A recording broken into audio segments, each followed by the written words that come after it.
The Search Podcast USA Edition series is sponsored by Ascen. Ascen is a top employer of record in North America that exclusively helps staffing and recruitment agencies hire contractors compliantly throughout the US and Canada. Ascen's all-in-one white-label platform handles onboarding, timesheets, payroll, benefits, insurance, invoicing, and optional financing so you can grow quickly in the US and Canada. Start growing your staffing agency in the US today with Ascen. Visit us at ascen.com. Hi, everybody. Welcome back to another episode of the Search Podcast. I'm Elliott Manning, Managing Director of Cayman Recruitment Group. We reached 100 episodes a couple of weeks ago and still going strong. Got some fantastic guests lined up moving forward on the Search Podcast. I've got a guest who's joined me on this episode who was on here, I reckon, about 3 or 4 years ago, maybe even longer, and has had some incredible, progression, success in the US business. But I'll let him take away an introduction of who he is and where he is.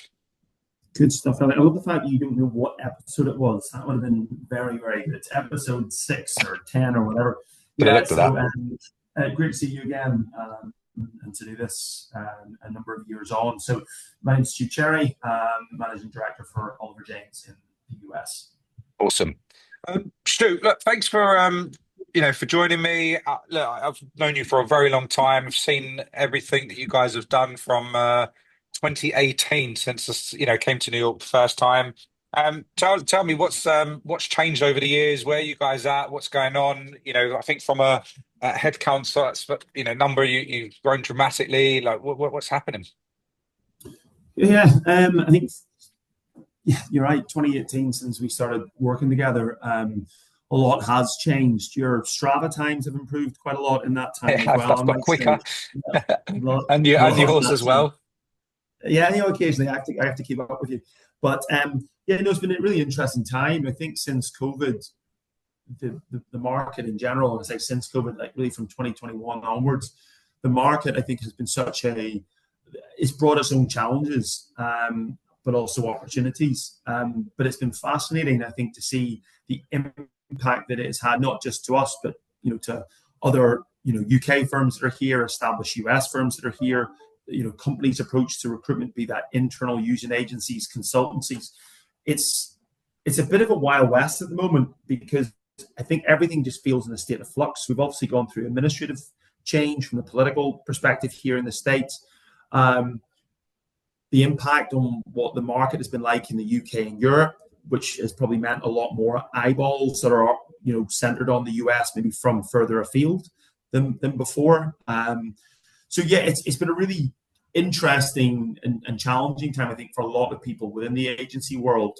For us, look, everyone's going to go through their bumps and bruises, but I feel that we have continued to grow throughout that period, which is great. We've got about 130 people now in New York, 15 people in Charlotte, and really the growth I think has been in part due to the fact that we've always tried to keep quite specialized in where we have been at. I think that from the multiple conversations that we have had, but you're focusing on the financial services industry with insurance, asset management, and banking in that order. That's what we've focused on, and really sought to just build out. And build upon the existing desks, teams that we have, already had established, and that for us has worked well, and that's obviously what we want to continue doing. Absolutely. And one question that I'm going to be asked, and I'm sure you may have been asked yourself, there's a lot of agencies that have gone to the US that claim to be really specialized in what they do, have really tried to emulate as much success as they can, but they really all seem to hit a point where they can't grow any further and end up going backwards and forwards. And they don't really ever seem to take off in the way that they expected it to do so. But you guys have just had the trajectory where it's just gone up and up and up and up, year on year. How are you doing this? Well, I wouldn't say it's gone up and up year on year. I think one of the things about it is, if you were to show you a graph, it would be a bit like someone doing the worm on a wedding floor, dance floor. But I do think the ups and down nature of it, I think especially if we look at that in the first 5 years of us being out here, 2015 to 2020, we had some real good peaks and then we really hit some valleys with that. But I think certainly since then, we've been able to just maintain that gradual incremental growth year on year, which has been really good. It's really interesting because we've spoken to obviously people who've worked at some great startups, that they've worked at some, obviously hired people who've worked from some other businesses who have either got really good propositions, obviously clear objectives of what they want to achieve. I think everyone goes through growing phases. What we have seen from ourselves, and I don't really want to speak on behalf of other businesses, of course, but what we have seen where we struggled was initially when our infrastructure wasn't correct in terms of being able to facilitate contract certainly at the early stages. We weren't as sharp on that in the US as we were in the UK, Europe, and elsewhere. I think the fact that we went through the temptation of just getting and hiring people without necessarily having then the management infrastructure in place. So it was the commercial infrastructure, I think, at the offset, which maybe hampered what we could do on contract, which we've thankfully addressed. It was then the management infrastructure in terms of who are the managers, what are the layers, what are the training, the upskilling, the objectives, the responsibilities that the management had. Because what we were finding was we weren't developing people well enough at the start, to be able to, make them or enable them to manage multiple people. And I think addressing that, especially in the last 4 years, has really helped us. And looking at it and thinking, great, well, we can bring people in, but if the structure isn't there for them, if the processes aren't there for them, if the client strategy isn't there for them, then it's not going to work. Yeah. And I feel that development of the management infrastructure. And then the final bit for us, I think, is the commercial infrastructure. Why do people come to the US, right? Well, you're not going to move to New York for work-life balance. It doesn't exist. Yeah. Truly, in the sense, if you want to be successful, it's just not a place where that comes in. I'm sure London is the same. You come here for the opportunity, right? Yeah. You come here for what you may be not able to achieve elsewhere to the same scale. But for us, Oliver James, candidates have always been king and queen of what we've done, but I feel that we have really matured over the years in terms of our approach, our comprehension, and our service offering to clients. Because again, it sounds really simple. Hey, you get a client, you cross-sell, you attack it from multiple areas. But we just weren't doing that anywhere near as effectively, consistently, or efficiently as what we should have done.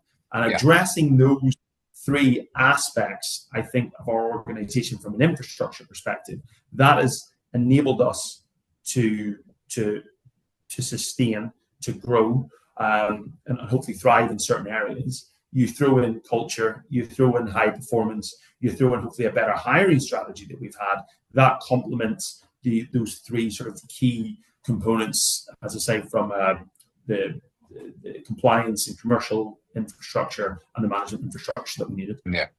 I mean, look, I'd love to know a little bit more about, if you don't mind sharing any of the secrets around, how do you operate your L&D? You get good recruiters in, but you always seem to make them better. You always make sure that they come through the door. Let's just say they're a 250 grand biller. You're bringing them up to the point where your average is, a lot higher. How do you guys view this when they come through the door, and how you can help them? What have you got set up at the place?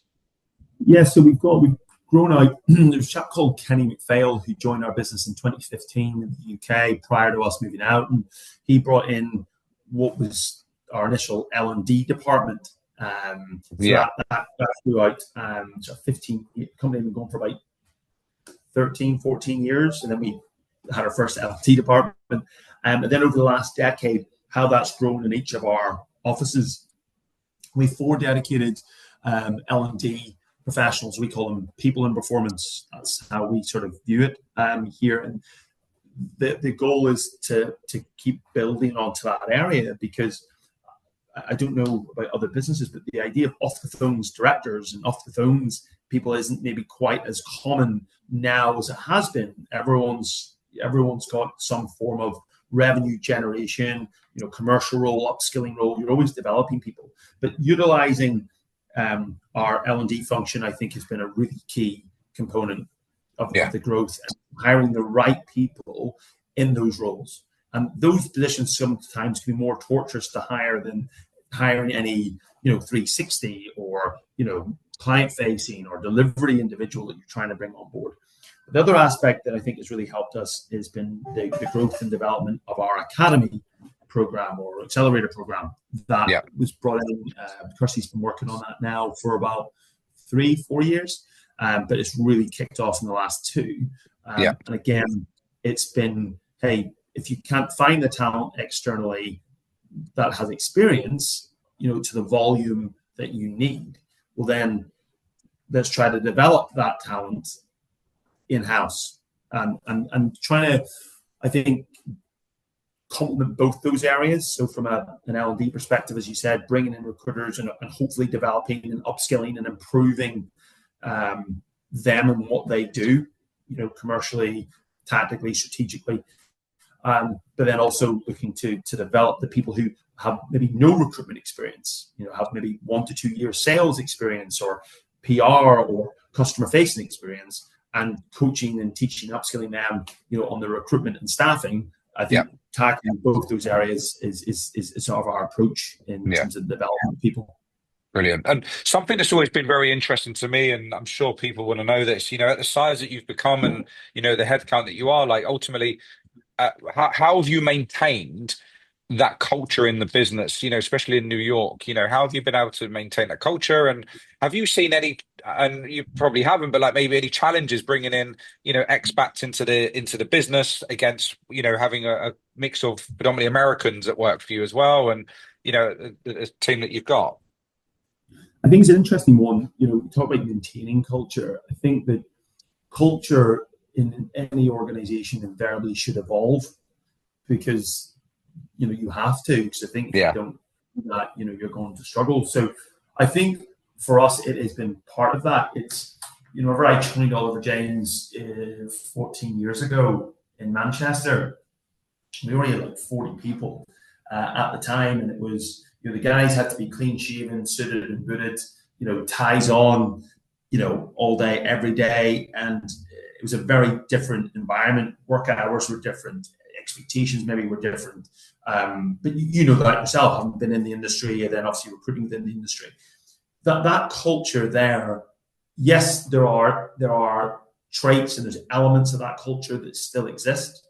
Yeah. But then when you take that from a 40-person business in Manchester, in the last decade, or 2 decades ago, and then you bring that into wherever you are, be it Hong Kong, if you're in Switzerland, if you're in the US, then within the US, New York, Charlotte, wherever you may be, you've got to adapt that culture to the environment with which you're in. So I think that's been a big thing, the evolution of the culture, ensuring that the culture is still, that of high performance, that it is still collaborative, that is still enjoyable, that is reflective of the environment that you're in. That's really important, Elliott, and it's not easy at all. There's always challenges with that. I think when you're bringing, like, we've got people from, numerous countries, internationally. We've got people from a variety of states here, maybe things like 15, 16 different US states that are represented in our office. We've got a few people from New York, I think 1 or 2 from Manhattan, born and raised, but you're right, it is that challenge, because how does any company be all things to all people? That's the challenge. But I think, like every business, we do a lot of engagement surveys, employment surveys to understand what people want, what people need. But I also think culture is shaped by the individuals. It's not that it's something that's predetermined by, in our instance, say Oliver or Ollie or Jimmy or myself, the other leaders. It is a collaboration of the people that you have, and I actually think that's been probably one of the most enjoyable, but also terrifying challenges of building a business. It's is a company defined by its success? Is it defined by its culture? Is it defined, what is that? But I find the challenge of the culture just an ongoing and unrelenting one. But I think Yeah, it is quite an exciting one, because businesses can really, they can really make a success of that if the culture is of right. course.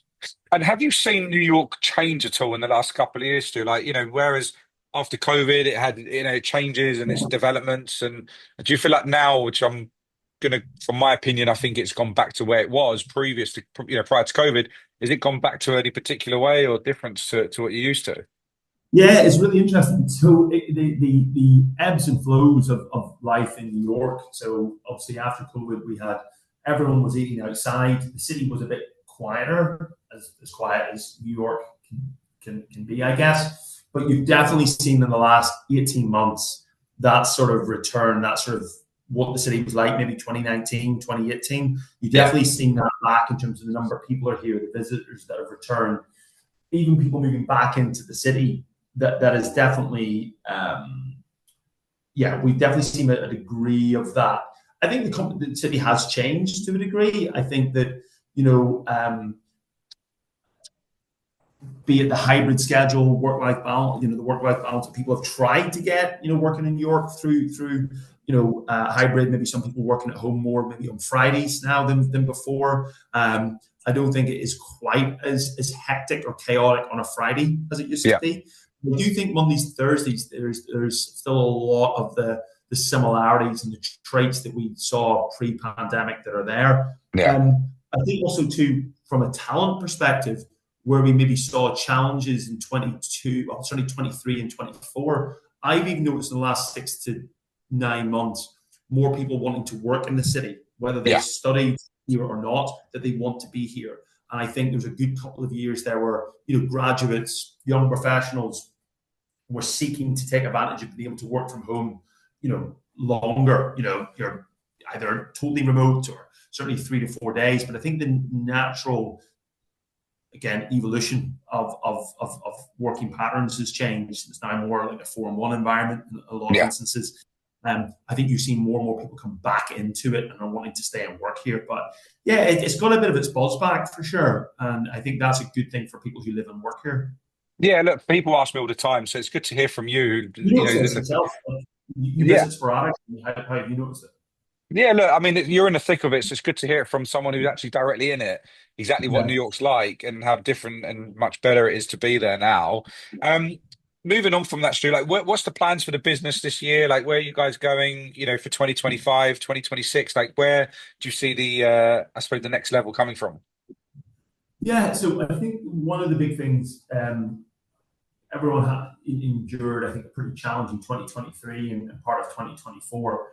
And it just feels that we're always in this, what is a normal market? I think that's a very difficult thing to define right now, because who the hell knows what a normal Yeah, market looks like and feels like anymore.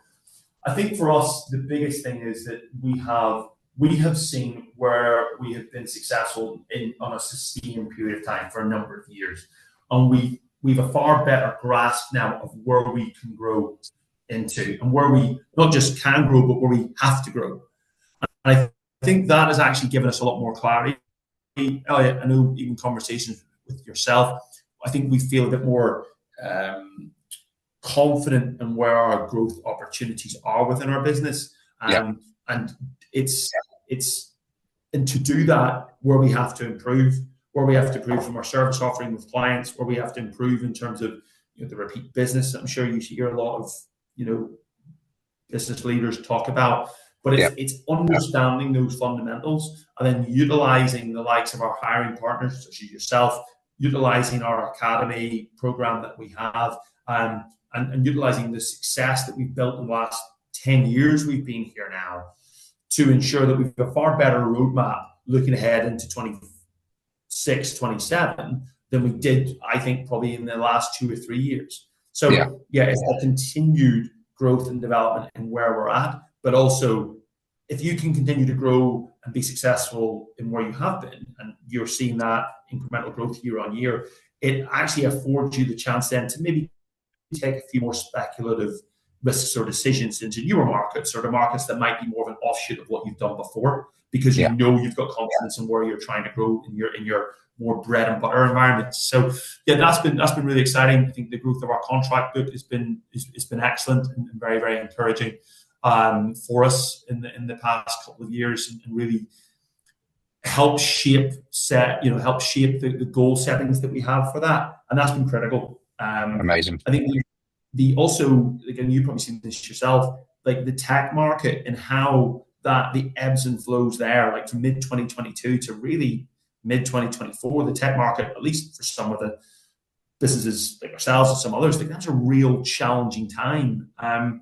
it's understanding maybe how to navigate that better than what we have before, and learning from the mistakes and challenges that we've endured thus far. But yeah, I mean, I think all those experiences make you, well, hopefully wiser and better equipped to deal with them when they come up. But yeah. So it's always incredible listening to everything that you say, and people really need to listen in. But ultimately, look, there's a lot of recruiters out there that want to make the move, and you guys have got the most phenomenal track record of development in individuals that join the business, and bringing people over from other countries as well as states, is also something you guys have done successfully as well. And everyone that we've managed to successfully put into your business has said nothing but amazing things. So it's good to see where you guys are at now. It's good to have you back on the podcast and learning about what you're seeing and where you guys are going at the same time. So I really appreciate that. No, and look, I think one of the key components to this is like people such as yourself, right? You guys have probably the hardest job in the industry, without a shadow of a doubt. Like, it is so difficult to find that talent, to build that relationship, to unpick the problems or maybe things that they're not seeing, and then to convince them in theory to maybe up sticks and leave family and friends, move continents, across oceans, whatever, let alone companies. But I think that's one of the key components. Like, you see now, you have a far better grasp now of where we're at, better grasp now of what the US market is like than you did in 2018. And some of the individuals who got into us more recently have just hit the ground running and have been absolute breath of fresh air. And I think balancing that for any company over here, we never wanted to be over reliant on UK recruiters. We are not I don't view us as a UK recruitment firm or US. I think we're a transatlantic business. That's what we are. That's how we operate. An international firm, but getting in those individuals, I think is worth its weight in gold at times. It doesn't. It's not easy, but we still do what we do. And it's worth it in the end. When we can make it work. But finding those people is also the challenge. But we're all in the same boat in recruitment. We've always got to find those candidates that stand out and can add that value. And look, it makes it easier when we're working with a business like yourselves to sell those opportunities. It really does. I always use Oliver James as an example of a business that was, an international business that has successfully done really good things in the US and, done it really well as a set an example. That's always probably part of every conversation I have with a founder. Look what these guys have done, how they're doing it, and somehow try and emulate that because it works bloody well. Well, that's the challenge too, because there's so many great examples of some brilliant businesses over here. From your friends to your Franks, etc., and what they have done. And the bigger you get, the more you are a target, and you've got to embrace that too. But you've also got to be making sure that one of our co-founders, Jimmy, talks about it all the time. It's ensuring you've got consistency that fights off complacency. And I think that's the thing that keep us up at night. It's ensuring that you don't become complacent, no matter how well you think you're doing. No, that's exactly it. And that's what keeps us driving forward, right? Even if you're a recruiter as well as running a business, it's the same concept. Stu, it's always a pleasure speaking to you. I really do appreciate your time. For those listening in, this is going to get a huge audience on this episode. Feel free to reach out to Stu and the guys at OJ in the US. They've not just got the New York office, they've got the Charlotte office as well. Both of them are doing some phenomenal things at the minute. So whether you're in the US and looking for something where you're going to definitely upskill yourself and work with a business with that kind of infrastructure, or you're in the UK, Australia, wherever you are, actually, just feel free to reach out to these guys. Even ask me and I'll put you in touch with them, whichever case may be. But thank you very much again, Stu, and lovely to have you back on. Good man. Really good seeing you again. Cheers for that.